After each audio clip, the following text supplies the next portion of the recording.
Loudoun County, Virginia.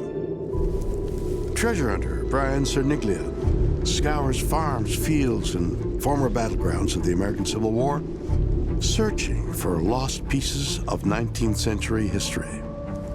Here we have a 6-pound cannonball.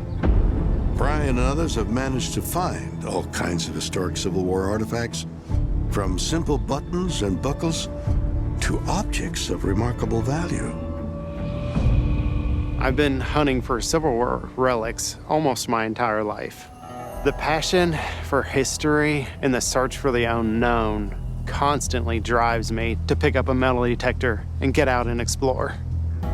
We stumbled across quite a bit of relics from the Civil War era. Of course, the favorite of everybody is the coins. So here's just a small example of all the different types of coins that can be found when you're out treasure hunting for Civil War relics. And this coin is actually made out of silver. Large coins like this were how the soldiers got paid. This could have been in the pocket of a Civil War soldier. The prospect of finding a stash of Civil War coins is every treasure hunter's dream. But just how much silver and gold might still be out there, waiting to be found? There are real mysteries of Civil War treasure because we know quite a lot of gold and silver was used during the war. Quite a lot of payrolls were going out during the Civil War, and a lot of it went missing. A great example of that at the end of the Civil War is when it's clear that the Union is coming to Richmond. It was really the end for the South. The Confederate government leaves Richmond, and they call it Evacuation Day. Confederate President Jefferson Davis left Richmond with a train that had the entirety of what was remaining of the Confederate treasury, millions in gold and silver.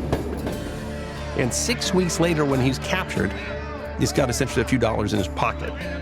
And in between, we don't know what happened to all that money. And that's not the only case during the entire American Civil War where large dollar amounts went missing. We don't know where that money went. The tales of missing fortunes have motivated many history sleuths to try and piece clues together to find lost loot. One of the most sought-after hidden fortunes is said to have belonged to a Confederate colonel named John Singleton Mosby, also known as the Gray Ghost. John Singleton Mosby is a really interesting character in the war. He's with the 43rd Virginia Cavalry. But his unit, which comes to be called Mosby's Rangers, their speciality was to just pop up, 10 miles behind lines where no one was expecting it. They'd grab sentries or they would steal things. And so he almost becomes like a boogeyman. John Mosby, he was known as the Gray Ghost because the ghost would appear and the ghost would vanish. He would strike railroad lines that were carrying supplies to the army. He would attack messengers and couriers so that communication would be broken up. And then if they needed to hide, Mosby's men would disappear in that part of Virginia to the Blue Ridge Mountains. Once you were in the mountain, the enemy was not going to follow you there. Mosby was also rumored to have cleverly made a stash of gold, silver, and jewels disappear from a federal building in Fairfax, Virginia. It is said that on March 9th, 1863, the Gray Ghost snuck behind enemy lines and robbed the Fairfax courthouse, making off with a fortune that, if found today, would be worth $6 million. Mosby's men go right to Fairfax courthouse.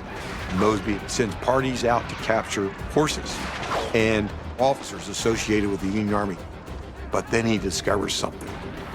$350,000 worth of loot there stored in Fairfax County at the courthouse.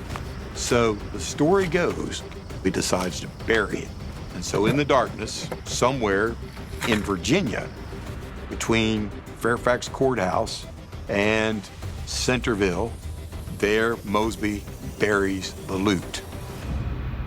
Mosby found $350,000 worth of gold, silver, and family heirlooms that had been taken by the Union soldiers from the Southern homes. And as they left, the legend states, that Mosby buried the gold and silver between two pine trees that he marked with an X with his knife, and only he and his sergeant knew the location. Mosby's treasure was never recovered. But there is a story that on his deathbed, he said something to the effect of, "There's a fortune in the hills of Virginia," to suggest that maybe it had been left behind. So people ever since have been looking for trees with X's carved in them, trying to find Mosby's treasure.